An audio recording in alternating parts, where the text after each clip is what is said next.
हरे कृष्णा। जगत गुरु श्रील प्रभुपाद की जय। तो हम नारद भक्ति सूत्र की सीरीज़ में आज सूत्र संख्या 60 पर डिस्कशन करेंगे, जो इस प्रकार है। शांति रूपात परम आनंद रूपाच, कि जो शुद्ध भक्ति है वो शांति और परम आनंद, एक्सटेसी, प्लेजर का एम्बॉडीमेंट, आगार है, वो मूर्तिमान रूप है। तो इस पे हम डिस्कशन करेंगे। आज अनुलंबित भुजौ कनकावदात संकीर्तनय कपितरौ कमलायताक्षो विश्वम्भरो द्विजवरौ युग धर्म पालो वंदे जगत प्रिय करौ करुणावतारो। वंदे श्री कृष्ण चैतन्य नित्यानंदो सहोदितो गौड़ोदय पुष्पंदो चित्रो छंदो तुमोनुदो पंचतत्वात्मकम कृष्णं भक्त रूप स्वरूपकम भक्तावतारम भक्ताख्यम नमामि भक्त शक्तिकम। श्री कृष्ण चैतन्य प्रभु नित्यानंद श्री अद्वैत गदाधर शिवासदि गौर भक्त वृंदा। हरे कृष्ण कृष्ण कृष्ण हरे हरे, हरे राम राम राम हरे हरे। नमो विष्णुपादाय कृष्ण प्रेष्ठाय भूतले श्रीमते भक्ति वेदांत स्वामिनिति नामने नमस्ते सारस्वते देवे गौरवाणी प्रचारिणे निर्विशेष शून्यवादी पाश्चात्य देश तारिणे वैराग्य विद्या निज भक्ति योगा शिक्षार्थम एकः पुरुष पुराना श्री कृष्ण चैतन्य शरीर धारे कृपां बुधिर्यस्तम अहम प्रपत्ते। हरे कृष्ण। तो नारद जी शुद्ध भक्ति की जो लक्षण है, जो परिभाषा है, जो गुण है, उसके बारे में वर्णन करते हुए यहाँ कह रहे हैं कि जो शुद्ध भक्ति है वो पूर्णतः मूर्तिमान रूप ही है, शांति और परम आनंद की। ऐसा क्यों है, क्या रीज़न है उसके पीछे, शांति और आनंद के बीच में कनेक्शन क्या है, और फिर इसके उदाहरण क्या हैं, परम आनंद और सुख के कैसे प्राप्त होगा, उसके लिए क्या करना पड़ेगा, फिर उसके हम कुछ उदाहरण देखेंगे, और फिर दुख के ऊपर भी बात करेंगे कि जो भक्तों को कई बार भक्त बहुत दुख में दिखाई देते हैं, तो वो क्या चल रहा होता है। तो जब हम बात करते हैं शांति की, तो हमारे शास्त्रों में लिखा है, भागवतम में 6.14.5 के अंदर ऐसा वर्णन है कि इस दुनिया में क्या कोई शांत व्यक्ति है। बोल रहे हाँ, शांत व्यक्ति है। तो कौन है वो शांत व्यक्ति? तो बोल रहे मुक्ता नाम अपि सिद्धा नाम नारायण परायण सुदुर्लभा प्रशांतात्मा कोटिषु अपि महामुने।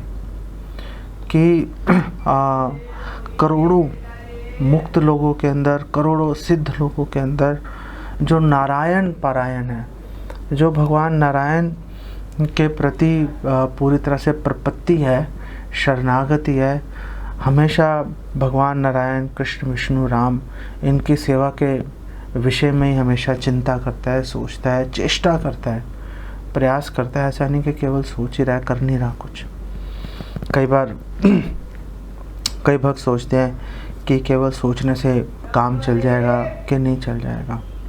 कई बार ऐसा भी होता है कि आप मन में सोच लो, काम हो जाता है। इसके भी उदाहरण है। फॉर एग्ज़ाम्पल, जब वसुदेव कंस के कारागार में बंदी थे, तो भगवान कृष्ण तो उन्होंने वहाँ पे गोकुल में ट्रांसफ़र कर दिए थे।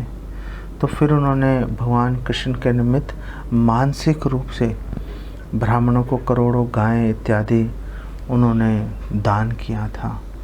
और इसी प्रकार भक्ति रसामृत सिंधु में भी एक प्रसंग का वर्णन है, जिसमें एक बहुत ही गरीब ब्राह्मण था, और वो ब्राह्मण उसके पास क्योंकि कोई साधन उपलब्ध नहीं था, तो साधन उपलब्ध नहीं होने के कारण भगवान की सेवा नहीं कर पा रहा था। तो इसलिए उसने कहीं पे सुना कि चलो मन से भी सेवा हो सकती है, तो उसने भगवान के लिए मानसिक सेवा शुरू कर दी। भगवान का एक विग्रह अपने मन में लेके आता था, आवाहन करता था और सोने चांदी के बर्तनों में पानी तीर्थ स्थानों का भर के लाता था, भगवान का अभिषेक करता था और बहुत ही सुंदर भगवान को नील कमल इत्यादि पुष्प इत्यादि अर्पण करता था और फिर भगवान को बहुत सुंदर पकवान बना के खिलाता था। तो एक बारी भगवान को खीर बना के खिला रहा था, तो उसने वो चेक किया खीर को कि ज़्यादा गर्म तो नहीं है, कभी भगवान को कोई समस्या नहीं आए खाने के अंदर। तो चेक किया तो जब उंगली से छुआ खीर को तो क्योंकि बहुत गर्म थी तो उसकी उंगलियां जल गई, तो एकदम से उसकी जो समाधि है टूट गई। तो जब उसने देखा तो उसकी उंगलियां जली हुई थी और ऊपर भगवान देख रहे थे वैकुंठ में बैठ के, और भगवान ने जब देखा तो भगवान बहुत हंसे देख के कि उंगलियां जला ली इसने अपनी, देखो। तो लक्ष्मी जी ने पूछा ये क्या हो रहा है, इसके पीछे क्या रहस्य है, आप क्यों हंस रहे हो? तो फिर भगवान ने एक्सप्लेन किया और तुरंत पुष्प कुमार भेज के उनको अपने धाम में अपने पास ही स्थित कर लिया उनको। तो मानसिक सेवा का भी महत्व है। हमारे आचार्य मानसिक सेवा भी करते हैं, लेकिन रूपा गोस्वामी कहते हैं कि जो इस संसार में रह रहे हैं उनको दोनों चीज़ें करनी चाहिए। अपने ये जो देह है इससे भगवान के लिए प्रयास भी करना चाहिए और मन से भगवान की मानसिक सेवा भी करनी चाहिए। लेकिन मानसिक सेवा करने के लिए कुछ क्वालिफ़िकेशन चाहिए, एक कनेक्शन चाहिए होता है। तो वो कनेक्शन, वो संबंध तो जब तक आएगा तब आएगा, तब तक पूरा प्रयास करते रहना चाहिए शरीर के साथ। और वो कनेक्शन बनने के बाद भी ऐसा नहीं कि शरीर को आप निष्क्रिय बना दो, तो भी सेवा में लगे रहना चाहिए। हमारे आचार्य अपने आचरण से दिखा रहे हैं कि मानसिक सेवा भी कर रहे हैं और साथ में प्रचार का कार्य भी कर रहे हैं, ग्रंथ भी लिख रहे हैं, लोगों का ध्यान भी रख रहे हैं। तो सारे काम साथ साथ चलते हैं, ऐसा श्रील रूपा गोस्वामी का मत है भक्ति रसामृत सिंधु के अंदर। तो जो भक्त है वो प्रशांत आत्मा, बात ये चल रही थी भागवतम के 6 स्कंद में बोला है कि वो प्रशांत आत्मा होता है, पूर्णतः शांत होता है। क्यों शांत होता है पूर्णतः, उसके पीछे क्या कारण है शांत होने का? तो चैतन्य चरितामृत मध्य 19:149 में एक्सप्लेन किया हुआ है, कृष्ण भक्त निष्काम अतएव शांत। जो कृष्ण भक्त होता है उसके मन में कोई इच्छा नहीं होती, एक इच्छा को छोड़ के कि मुझे भगवान की सेवा में अपना सर्वस्व न्यौछावर करना है।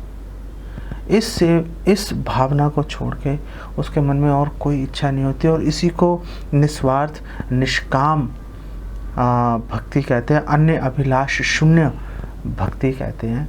तो चैतन्य चरितामृत में बताया है, कृष्ण भक्त निष्काम अतएव शांत, भुक्ति मुक्ति सिद्धि कामी सकल शांत। बाकी जो भी लोग हैं, कोई भोग के पीछे दौड़ रहा है, कोई मोक्ष के पीछे दौड़ रहा है, जितने भी ये कामी, जितने भी इच्छाओं से ग्रसित लोग हैं, हमेशा अशांत रहेंगे। इसीलिए आप बोलोगे कि मोक्ष कामी कैसे, जो है जो मोक्ष की इच्छा कर रहे हैं वो कैसे कामी व्यक्ति हो गए? तो भागवतम में बताया गया है 10वें स्कंद के पहले अध्याय में 2 श्लोक में कि जो विमुक्त माने ना, जो अपने आप को मुक्त सोचते हैं कि हम मुक्त हैं, एक्चुअली में अविशुद्ध बुद्धियाँ, उनकी जो बुद्धि है वो कलुषित होती है, दूषित होती है। उनकी जो क्योंकि अनादृत युष्मद अंग्रह, क्योंकि वो भगवान कृष्ण के चरण कमलों का अनादर करते हैं, बस इसीलिए वो लोग उनकी बुद्धि कलुषित होती है, इसीलिए पतंती अथा नीचे गिर जाते हैं उस अवस्था से जहाँ पे कि अपने आप को वो मुक्त समझ रहे हैं। तो निष्काम होना एक भक्त के लिए स्वाभाविक है। एक भक्त हमेशा अपने आप को भगवान की सेवा में नियोजित करेगा। और भगवान भगवद गीता 5:29 में बोल रहे हैं कि देखो, अगर आपने शांति की अगर आप तलाश कर रहे हो तो आपको निष्काम बनना ही पड़ेगा। निष्काम का मतलब है, निष्काम का मतलब निष्क्रिय नहीं है। निष्काम का मतलब है आपको अधिक मेहनत करनी पड़ेगी, और वो मेहनत से आप जो भी मेहनत कर रहे हो वो मेरे निमित्त आपको करनी पड़ेगी। उसकी 2 स्टेजेस होती हैं। 2 स्टेजेस होती हैं कि आप काम करने के बाद भगवान को अर्पित करते हो, और दूसरा होता है काम करने से पहले भगवान को अर्पण कर देते हो आप, और फिर उस कार्य को करते हो। यत् करोषि यत् अशनाशी यत् जुहोषि ददासी यत् तपस्यसि कौन्तेय तत् कुरुष्व मदर्पणा, मुझे अर्पण कर दो। और एक स्टेज होती है कि आपने काम करने से पहले ही भगवान को अर्पण कर लिया कि भगवान कर ही आपके लिए रहा हूँ। क्यों आपके लिए कर रहा हूँ? तो जो काम करने के बाद भगवान को अर्पित किया तो वो आपका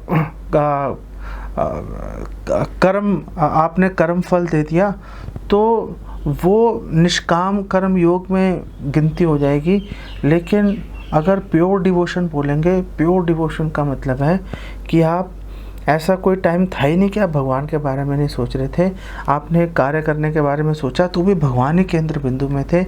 अगर आपने कार्य करने के बाद भगवान को समर्पित किया, मतलब कार्य करने का संकल्प लेते समय और कार्य करते समय भगवान का ध्यान था नहीं, या भगवान का ध्यान प्रधानता में नहीं था माइंड में, लेकिन प्रधान नहीं था कि उन्हीं के लिए कार्य कर रहा हूँ, ऐसा विचार मन में नहीं था। इसलिए 5:29 में भगवान कृष्ण कह रहे हैं कि आपको पहले ही ये बात क्लियर हो जानी चाहिए। भोक्तारम यज्ञ तपसाम सर्वलोक महेश्वरम सुहृतम सर्वभूतात्मा ज्ञात्वा माम शांति मृच्छति। अगर आपको शांति की अगर इच्छा है आपको, तो पहले ही समझ लो कि सारे यज्ञों का, सारे चेष्टाओं का, प्रयासों का भोक्ता मैं ही, और मैं ही सबका सुहृत मित्र हूँ। सबसे प्रिय हितैषी शुभ चिंतक मित्र मैं ही हूँ। और मुझसे ज़्यादा आपका शुभ चिंतक कोई है नहीं इस पूरे संसार में। और भगवान कैसे उस शुभ चिंतक भगवान है, हम उसका पता लगा सकते हैं कि भगवान इंद्र के साथ भी अगर रहते हैं तो एक मल में जो कीड़ा है उसके साथ भी भगवान रहते हैं। ऐसा नहीं कि भगवान बोलते हैं कि इन जीवों के साथ मैं रहूँगा, उन जीवों के साथ मैं नहीं रहूँगा। भगवान, एक जीव किसी भी परिस्थिति में क्यों ना चला जाए, भगवान कभी उसका साथ नहीं छोड़ते। ये बात भगवान के जो शुभ चिंतकता है कि भगवान हमारे सबसे सुहृद मित्र हैं, इस बात को दर्शाती है। और अगर ये बात हमें समझ में आ गई तो फिर तो बस बात ख़त्म हो जाएगी। फिर तो हमें क्लियर हो जाएगा कि भगवान, जो भी हमने काम करना है भगवान के निमित्त ही करना है, क्योंकि भगवान से अधिक हमारे बारे में कोई सोच ही नहीं रहा। जब भगवान ही हमारे बारे में सोच रहे हैं फिर हमें चिंता करने की क्या आवश्यकता है।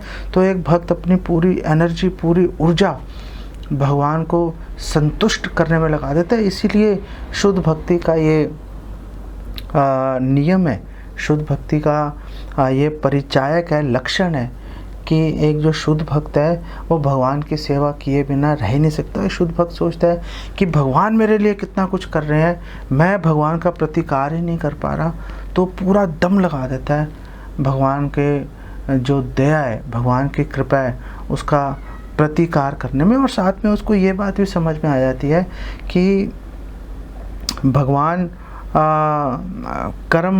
भगवान की सर्विस तो हमने करनी है, लेकिन फल हमारे अधिकार में नहीं है। कर्माणि एव अधिकारस्ते मा फलेषु कदाचन।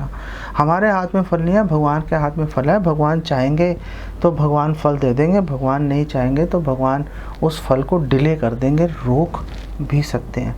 तो अगर कोई भक्त प्रचार में लगे हैं, उनके प्रचार से हज़ारों लोग अगर साथ में जुड़ गए, बहुत अच्छी बात है। भगवान की कृपा समझकर उस सफलता को कि भगवान ने इतने सारे लोग भेजे हैं जिनका हमें ध्यान रखना है, बस उसके लोगों का अच्छे से लोगों को भक्ति में जोड़ने का प्रयास करते रहो। अगर सफलता नहीं भी मिल रही तो भी ये सोचना चाहिए कि भगवान अभी आपसे अपेक्षा कर रहे हैं कि अभी आप और अच्छे से सर्विस में जुड़ो और अच्छे अपना सरेंडर शरणागति को और अधिक बढ़ाओ, और फिर उपयुक्त समय आने पर भगवान भक्तों को भेज देते हैं देखभाल करने के लिए। लेकिन ये ऐसे लोगों के लिए जो साधना भक्ति के लिए, तो फिर जो जैसे भक्ति सिद्धांत सरस्वती ठाकुर है, हमने देखा कि उन्होंने कितने साल तक भक्ति सिद्धांत सरस्वती संघर्ष करते रहे। जब पुरी में थे तो राधा चरण दास बाबा जी महाराज उनसे क्योंकि वो गलत मंत्रों का नए नए अपने आप से मंत्र बनाकर वो इंट्रोड्यूस कर रहे थे, तो भक्ति सिद्धांत सरस्वती उनके खिलाफ थे और लोगों को पकड़ पकड़ के बोलते थे कि राधा चरण दास बाबा जो है ये ढोंगी है।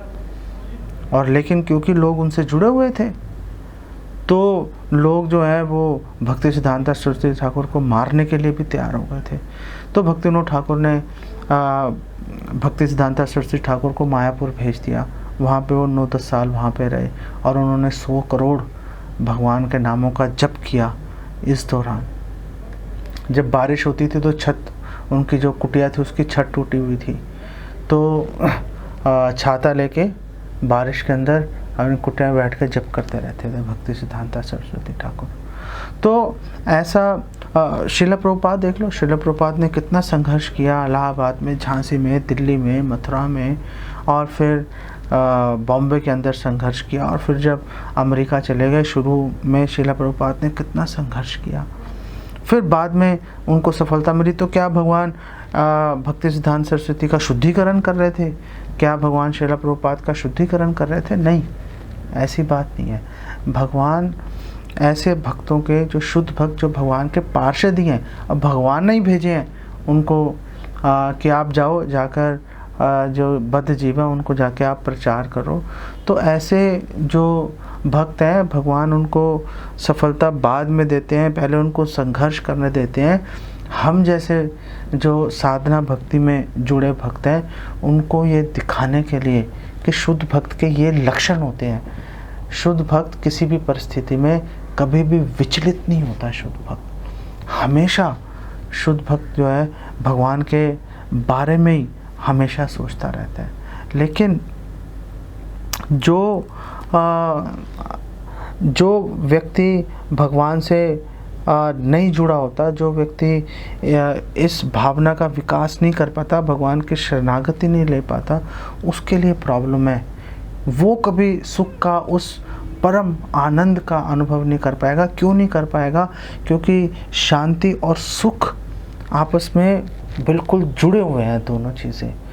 जब तक शांति का अनुभव नहीं होगा तब तक सुख का अनुभव नहीं हो सकता। और भगवान कृष्ण भगवद गीता 2:66 में भगवान कह रहे हैं, नास्ति बुद्धिर अयुक्तस्य न च अयुक्तस्य भावना न च अभाव्यतः शांतिर अशांतस्य कुतो सुखम। जो व्यक्ति कृष्ण भावना भावित नहीं है, जिसका भगवान से कनेक्शन नहीं है, जो भगवान की सेवा के माध्यम से भगवान से जुड़ा नहीं हुआ, जिसने अपना संबंध स्थापित नहीं किया हुआ, वो व्यक्ति ना तो उसकी बुद्धि और ना ही उसका मन कभी स्थिर होगा। बहुशाखाई अनंताश्च बुद्धयो अव्यवसायिनाम। जो अव्यवसायी हैं, जिसको पता ही नहीं है, ना ते विदु स्वार्थ गति में विष्णु, कि विष्णु ही, भगवान विष्णु ही जो है वो परम कल्याण के एकमात्र कारण है। जिस व्यक्ति को ये बात नहीं पता, वो बहुशाखा ही अनंताश्च, वो कभी इधर भागेगा, कभी उधर भागेगा, कभी इस प्रोजेक्ट में घुसेगा, कभी उस प्रोजेक्ट में घुसेगा, कभी इस देवी देवता के पीछे भागेगा, कभी उस देवी देवता के पीछे भागेगा। बहुशाखा ही अनंताश्च। उसका कभी भी मन जो है किसी एक जगह, उसका मन फिक्स नहीं होगा। ऐसा व्यक्ति जो है अशांतस्य कुतो सुखम, वो कभी शांति का अनुभव नहीं कर पाएगा। और क्योंकि वो शांति का अनुभव नहीं कर पाएगा, क्योंकि वो अशांत है। अशांतस्य कुतो सुखम। तो जो अशांत व्यक्ति है वो भगवान कृष्ण ने सवाल पूछ रहे हैं कि भाई अशांत व्यक्ति कैसे सुख का अनुभव कर पाएगा? मतलब कभी परम आनंद का अनुभव नहीं कर पाएगा। तो अगर सुख भोगना है, अगर सुख का अनुभव करना है, तो पहले आपको अपने मन में शांति लेके आनी पड़ेगी, और शांति निस्वार्थ भाव से भगवान की सेवा करने से आएगी।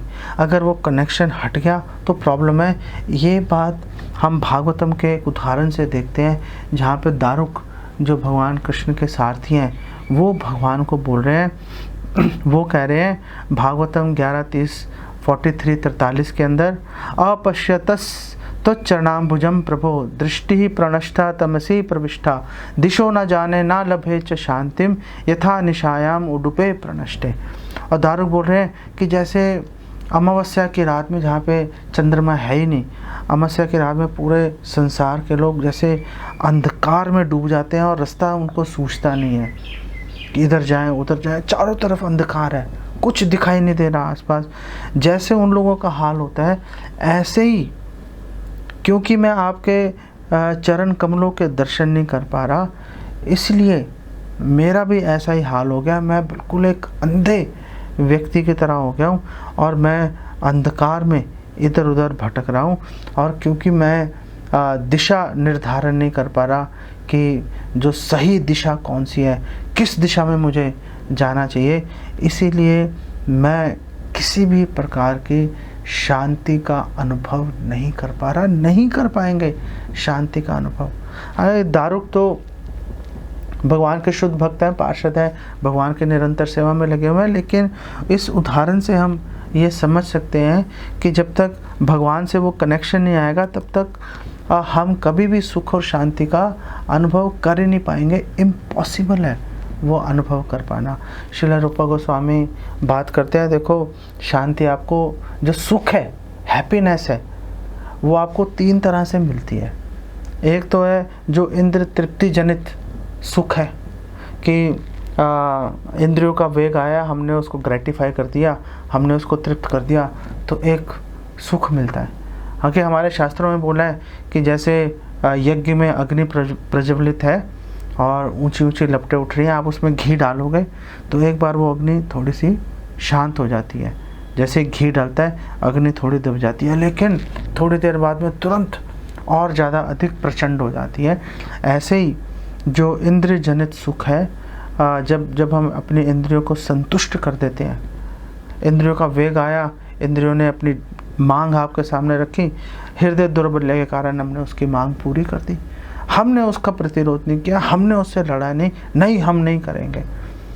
तो जैसे हमने तृप्त की, वो एक बार ठंडी हो जाती है। हम सोचते हो देखो भाई, इंद्रिय से तृप्ति से देखो शांत हो गया ना, अब कितना अच्छा लग रहा है। लेकिन समय की बात है, कुछ समय बाद दोबारा से वो अपनी उतनी प्रचंडता के साथ में वापस अपनी मांग आपके सामने रख देगी।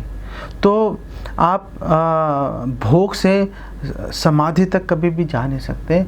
आप सोचो कि मैं भोग भी करता रहूं और साथ में समाधि की अवस्था में पहुंच जाऊंगा, वो इम्पॉसिबल है।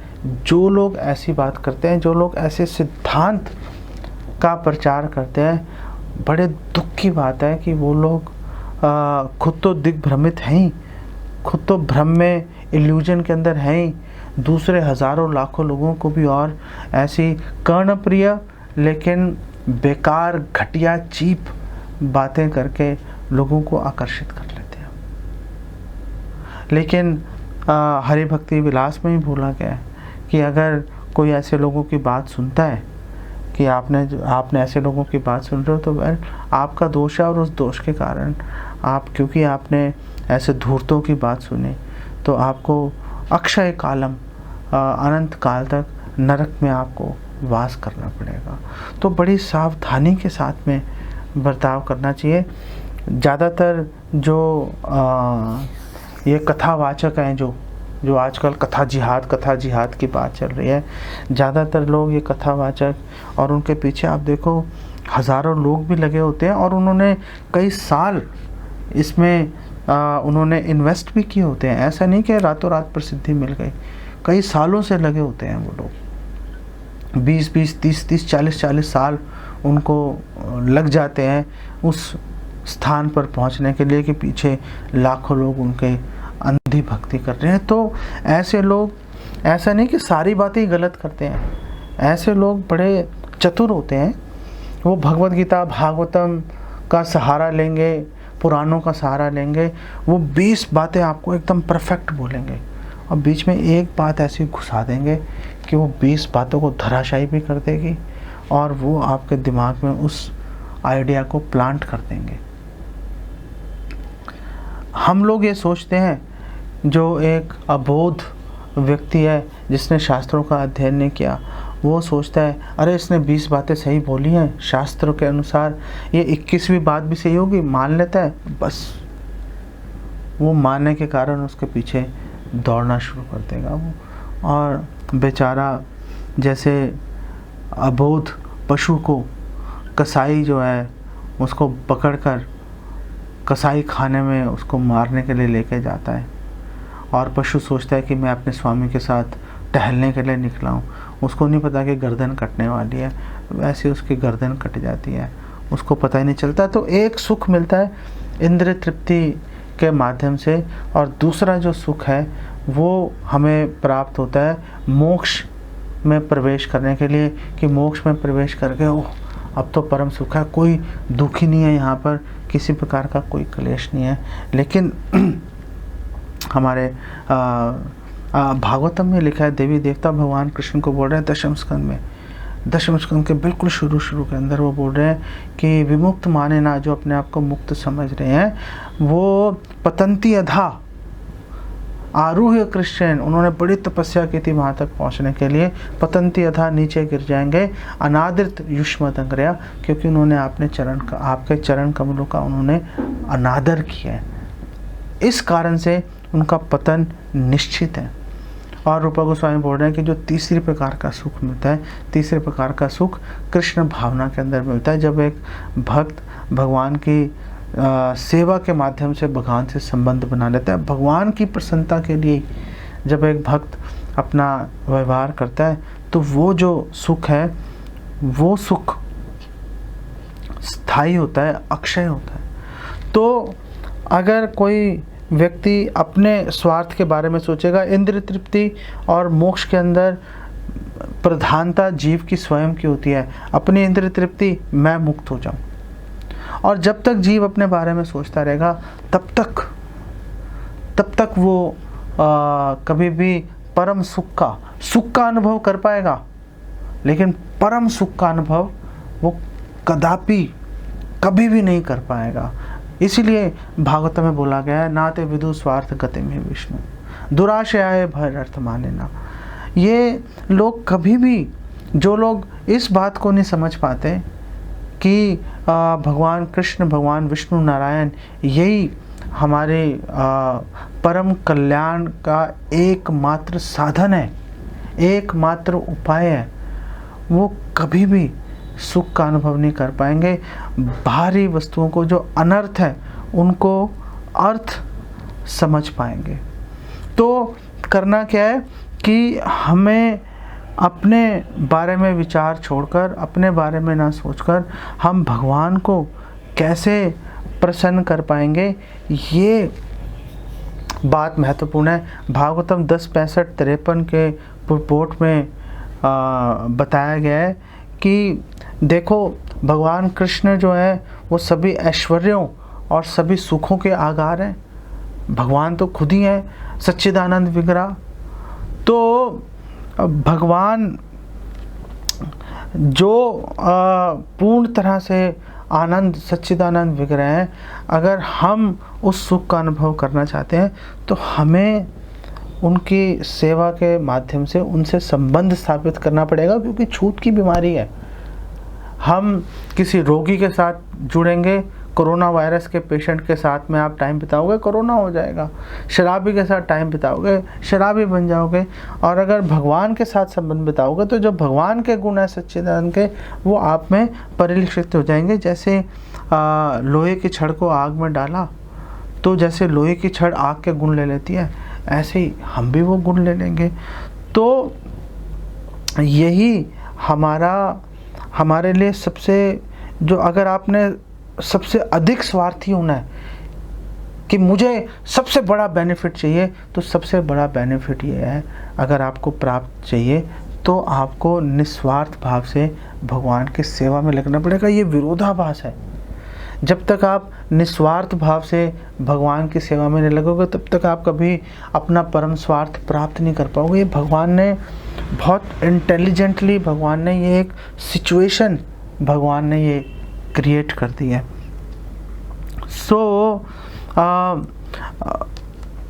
भगवान, अभी हमने बोला कि भगवान आनंद के आगार हैं, भगवान ही रसो वैसा, कि भगवान में रस नहीं है, भगवान ही रस है।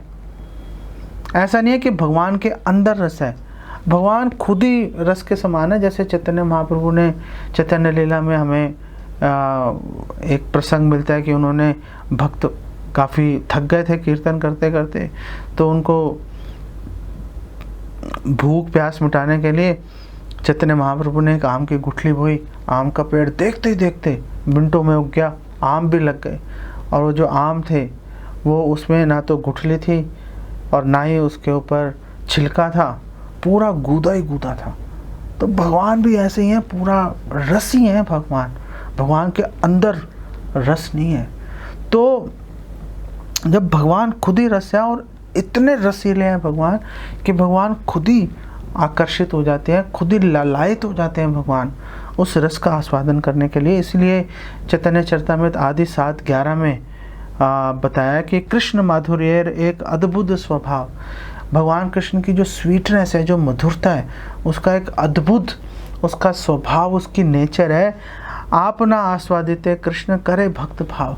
भगवान कृष्ण खुद ही आ जाते हैं उसको टेस्ट करने के लिए। भैया हो क्या रहा है, लोग क्यों पीछे पड़े हुए हैं, मैं भी तो जाकर देखूं कि वो लोग किस सुख का आस्वादन कर रहे हैं जो मैं नहीं कर पा रहा। वो आस्वादन करने के लिए भगवान खुद ही प्रकट हो जाते हैं। और श्रील प्रभुपाद पुरपोर्ट में लिखते हैं, श्रील प्रभुपाद बोल रहे हैं, देखो भगवान जो कृष्ण का नाम है सर्व आकर्षक, और ये परफेक्ट नाम है भगवान का। और राम का मतलब है परम आनंद। तो अगर भगवान सर्व आकर्षक और परम आनंद से भरे नहीं है तो फिर वो किस चीज़ के भगवान है फिर? तो उनको हम भगवान मान ही नहीं सकते। भगवान परम आनंद और सुख के स्रोत होने ही चाहिए, नहीं तो हम संतुष्ट कैसे हो जाएंगे? हमारी संतुष्टि तो अदरवाइज संभव ही नहीं है। हमारी संतुष्टि, हमारा जो हृदय है वो इतने सारे सुखों के पीछे दौड़ रहा है, और अगर भगवान हमारे इच्छाओं को संतुष्ट नहीं कर पाए तो फिर किस तरह के भगवान हैं? तो इसका मतलब है कि भगवान सर्व आकर्षक भी हैं और भगवान सुखों के परम आनंद के स्रोत हैं। और क्योंकि भगवान सुख और परम आनंद के स्रोत हैं, भगवान सर्व आकर्षक हैं, इसीलिए हर व्यक्ति का कर्तव्य है, चाहे वो किसी भी धर्म से संबंधित क्यों ना हो, किसी भी फेथ का पालन क्यों ना कर रहा हो, चाहे वो क्रिश्चियनिटी में है, चाहे इस्लाम में है, चाहे सनातन धर्म के अंदर है, किसी भी धर्म के अंदर कोई व्यक्ति क्यों नहीं है, उसका कर्तव्य है कि वो हरे कृष्ण महामंत्र का जप करे। तो ये जो हरे कृष्ण महामंत्र है, श्रील प्रभुपाद यहाँ से ये निष्कर्ष निकाल रहे हैं कि हरे कृष्ण महामंत्र कोई संकुचित सांप्रदायिक मंत्र नहीं है, ये सभी जीवों के लिए सर्वदा सर्वत्र उपयुक्त है। तो ये जो रस होता है ये 5 तरह से मुख्य रसों में इसका आस्वादन किया जा सकता है। शांत, दास्य, साख्य, वात्सल्य और माधुर्य। और जैसे जैसे हम ऊपर के रसों में जाएंगे, जैसे जैसे हम, तो दास्य में साख्य से अधिक रस है, साख्य में दास्य से अधिक रस है, वात्सल्य में साख्य से भी अधिक रस है, और माधुर्य सर्वोत्कृष्ट है। फिर उसके अंदर भी आगे तारतम्य है, उसके अंदर भी आगे ग्रेडेशंस है।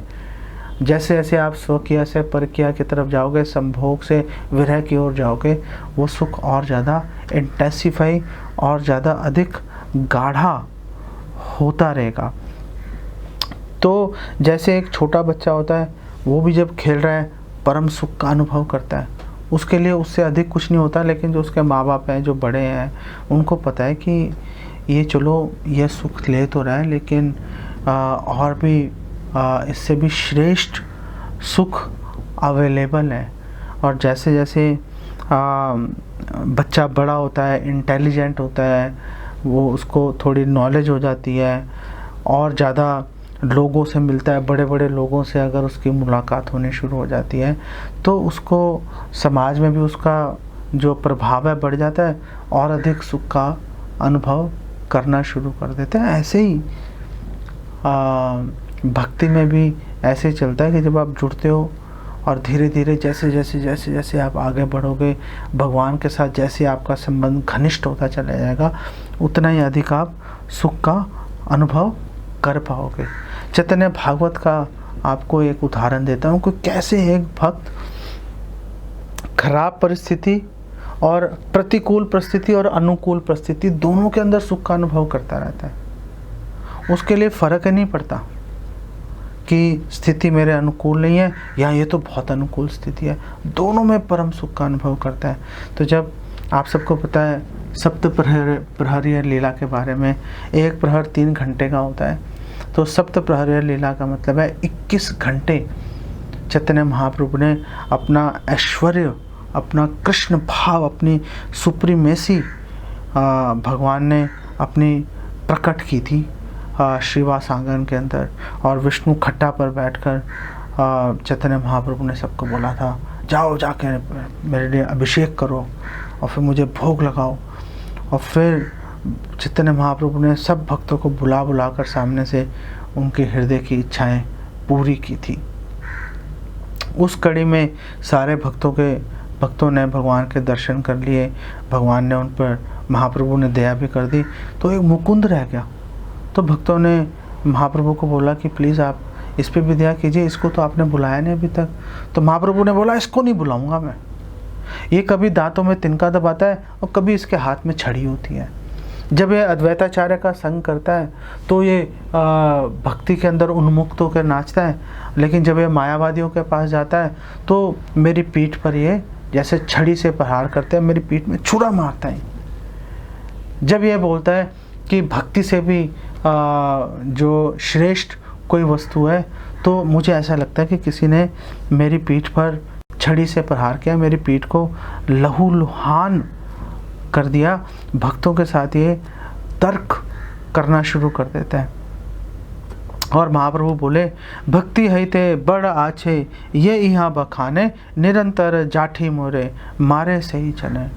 जब ये बोलता है कि भक्ति से भी श्रेष्ठ कोई वस्तु है तो मेरी पीठ पर प्रहार के समान है। भक्ति स्थाने उहार हैला अपराध एतेक उहार हैला दर्शन वाद, कि क्योंकि उसने भक्ति के प्रति अपराध कर लिया, इसलिए मेरे दर्शन के अंदर उसको बाधा उत्पन्न हो गई है, अब वो मेरे दर्शन नहीं कर पाएगा।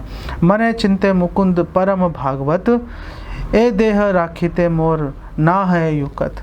तो जब महाप्रभु ने मना कर दिया, भाई अब मैं तुम्हें अब कोई संबंध नहीं रहा, अब मेरे प्रेजेंस में तुम नहीं आ सकते, तो मुकुंद जो है मन में बहुत उसने ये विचार किया कि अब इस शरीर को रखने का क्या लाभ जब मैं महाप्रभु के दर्शन ही नहीं कर सकता। तो उसने एक क्वेश्चन पूछा उसने भक्तों के माध्यम से महाप्रभु से। तो मुकुंद ने बोला, मुकुंद बलेन शुन ठाकुर श्रीवास। तो मुकुंद ने श्रीवास ठाकुर को बोला, कबू की देखी मो मोई बल प्रभु पाश, कि मुझे कभी दर्शन होंगे, कुछ आशा की किरण है कि नहीं है, कभी मुझे दर्शन होंगे नहीं होंगे। तो महाप्रभु ने जैसे कोई पीछे छुड़ाने के लिए बोलता है ना, या चलो अगले साल आना, ऐसे करके बोल देते हैं ना, कि कोई आपसे चैरिटी डोनेशन के लिए आया कि जी फलाने चीज़ के लिए आप पर्ची कटा लो, तो बोलते हैं अगली बार आना जी, अभी टाइम नहीं है, और टालने के लिए। तो महाप्रभु ने बोला, प्रभु बोले आर यदि कोटि जन्म है तबे मोर दर्शन पाएबा निश्चय, कि 1 करोड़ जन्म लेने के बाद निश्चित रूप से ये मेरे दर्शन प्राप्त कर लेगा। जैसे भक्तों ने सुना उनका मन टूट गया।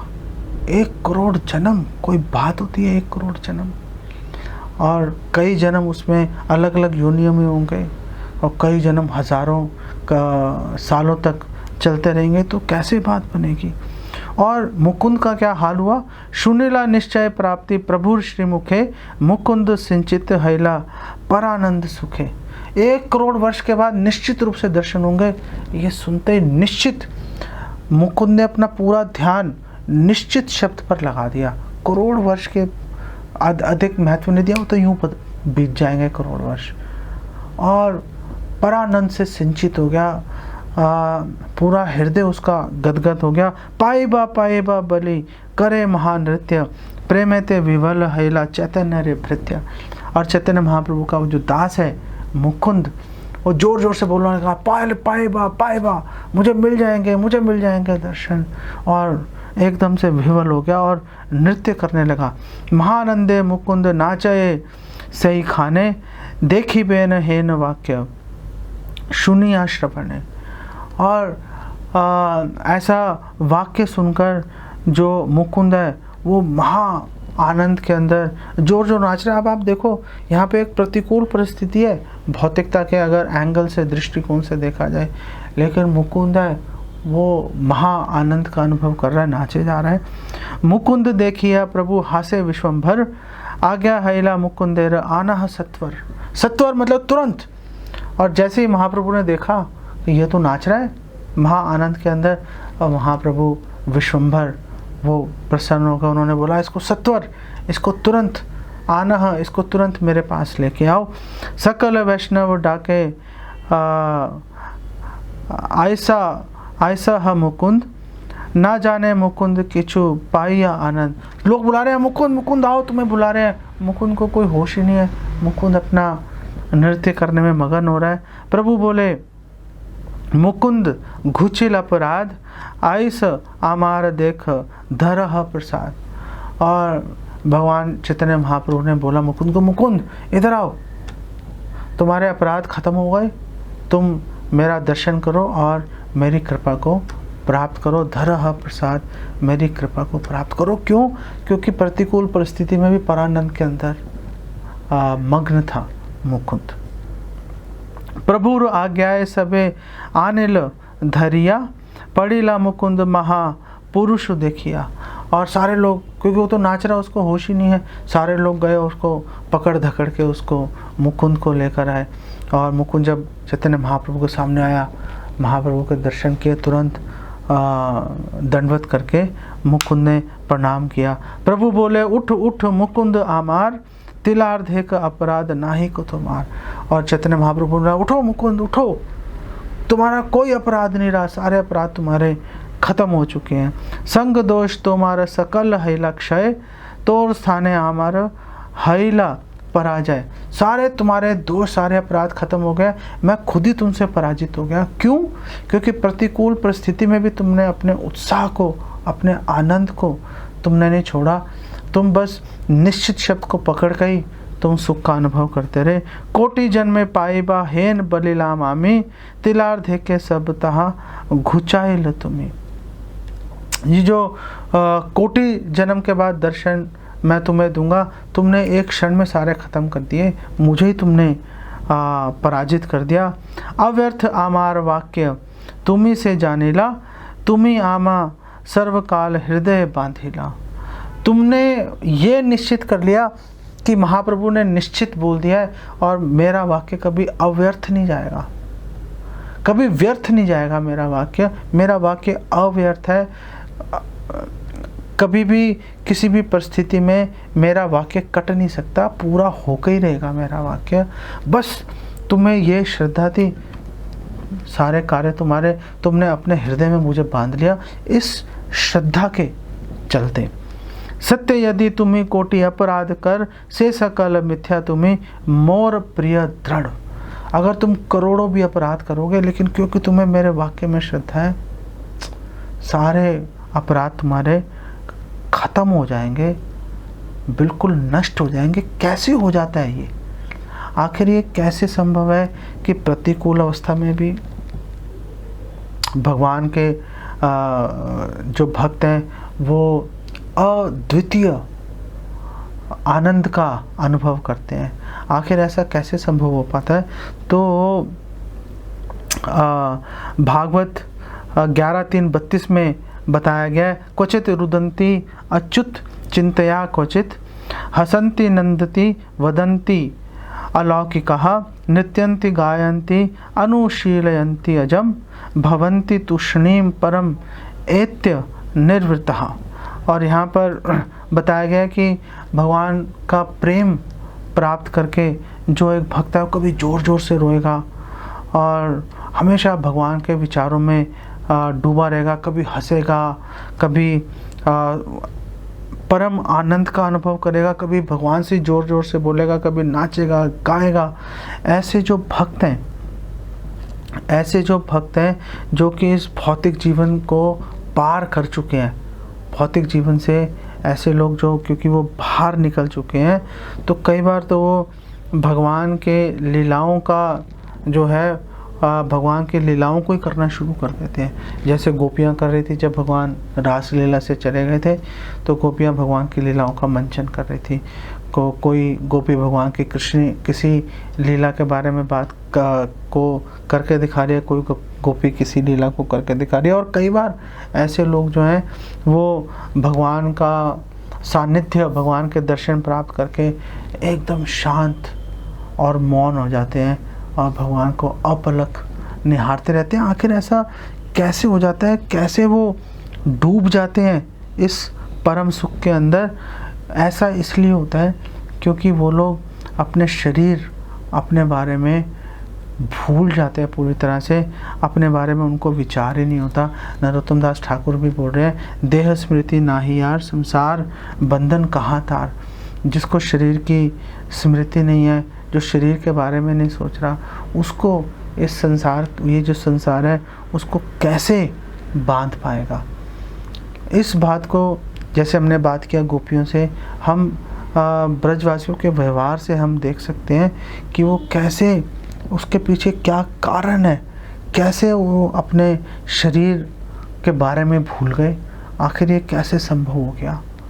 तो इसके बारे में भागवतम 10:11-58 में बताया गया है। इति नंदादयो गोपा कृष्ण राम कथा मुदा कुर्वन्तो रममाणाश्च नाविंदन भव वेदनाम।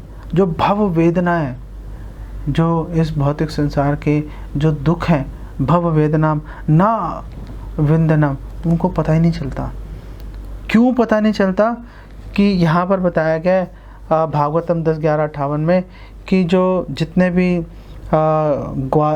गोप हैं, जितने भी ब्रजवासी हैं, नंद महाराज के नेतृत्व में वो हमेशा कृष्ण राम कथा मुदा, हमेशा कृष्ण बलराम की कथाओं में उनके बारे में चर्चा करके ही हमेशा महान दिव्य आनंद का वो अनुभव करते रहते थे। और क्योंकि वो सदैव कृष्ण बलराम की दिव्य कथाओं की चर्चा करने में मग्न रहते थे, उनको पता ही नहीं चलता था उनके आसपास क्या हो रहा है। इसीलिए उनको भव वेदना, उनको आसपास अगर कोई प्रतिकूल परिस्थिति है, कोई परेशानी है, उनको पता ही नहीं चल रहा, वो तो भगवान की लीलाओं में मग्न रहते थे। तुष्यंती चा रमंती चा मत चित्ता मत गतपराणा बोधयंता परस्परम कथ्यम तश्च माम नित्यम तुष्यंती चा रमंती चा। भगवद गीता में भगवान कृष्ण कह रहे हैं, ये भक्त हमेशा मगन रहता है। भगवान कृष्ण का भी ये मिशन है, भगवान कृष्ण का अपने भक्तों को सुख प्रदान करना। यही कारण है ब्रह्मा जी ने सारे ग्वाल बाल बछड़े चुरा लिए, भगवान ने एक्सपैंड कर लिया, और भगवान ने गायों को और जो गोप हैं उनको उनके सुख में भगवान ने कमी नहीं आने दी। खुद ही उनके वशीभूत हो गए, खुद ही उनके अनुगत हो गए, उनके बच्चों के रूप में भगवान ने व्यवहार करना शुरू कर दिया। भागवतम 10:14-36 में बोला गया है कि भगवान कृष्ण ने जब खुद को भगवान ने पूतना और उसका परिवार को ही सौंप दिया। क्यों? क्योंकि पूतना ने भगवान को स्तनपान कराने का ढोंग किया था। तो फिर ऐसे लोगों के बारे में क्या बात की जाए। वृंदावन के वासी जो ब्रजवासी हैं, जिन्होंने अपना शरीर, धन, परिवार, हर चीज़ भगवान की सेवा में लगा दी, अपना हृदय भगवान को पूरी तरह से समर्पित कर दिया, हम कभी अंदाज़ा ही नहीं हम कभी लगा सकते, कभी हम अंदाज़ा नहीं लगा सकते। और एक्चुअली ये जो ब्रह्म ज्योति में लीन होने की बात करते हैं, हमारे शास्त्रों में लिखा है जिन राक्षसों को भगवान कृष्ण मारते थे वो भी वो स्थिति प्राप्त कर लेते थे। तो इसमें ऐसी कौन सी बड़ी बात है यार, राक्षसों को मिल रही है वो स्थिति, आप उसके पीछे क्यों लालायित हुए जा रहे हो? ऐसी चीज़ के पीछे जाओ जो राक्षस असुर कभी सपने में भी नहीं सोच सकते। उस महाधन को प्राप्त करने की, उस महान सुख को, उस परम आनंद को प्राप्त करने के बारे में सोचो। तो ये जो शुद्ध भक्ति है, शुद्ध भक्ति एक भक्त की हेल्प करती है, मदद करती है कि वो ऐश्वर्य युक्त भक्ति से उठकर भगवान की केवला भक्ति में, जहाँ पर भगवान के ऐश्वर्य से एक भक्त प्रभावित नहीं होता, वहाँ पे उठा के ले जाती है। और वहाँ पे जो भक्त है वो केवल और केवल भगवान की स्वीटनेस, भगवान की मधुरता से ही प्रभावित होता है, प्रेरित होता है, और किसी चीज़ के बारे में उसको, भगवान के ऐश्वर्य का उसको ध्यान ही नहीं रहता, उसको तवज्जो, उसको महत्व नहीं देता एक भक्त। लेकिन ये चीज़ें इतनी आसानी से नहीं होती, उसके लिए एक भक्त को एक काम करना पड़ेगा।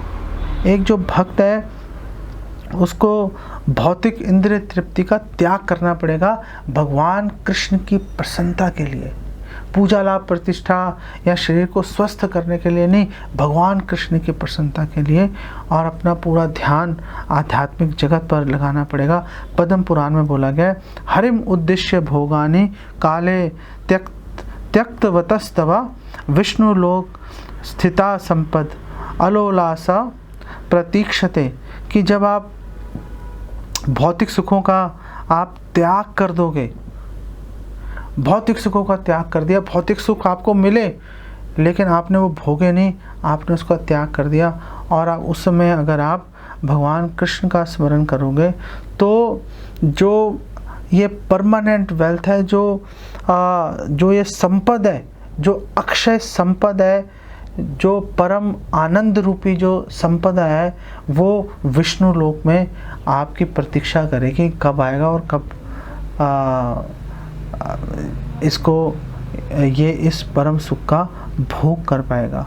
पद्म पुराण में ऐसा वर्णन है, और बिल्कुल एग्जैक्ट यही बात भागवतम के 11, 29, 34 श्लोक के अंदर भी लिखी है, आप लोग पढ़ सकते हो।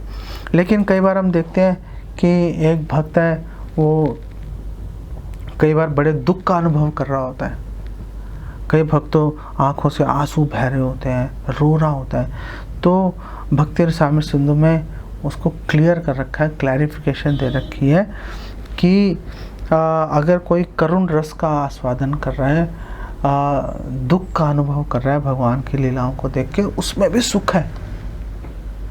और वहाँ पर श्रीला रूपा गोस्वामी कह रहे हैं, तथात्वे राम पादाब्ज प्रेम कल्लोल वारिदिहि प्रीत्य रामायणम नित्यम हनुमान शृणुयात कथम।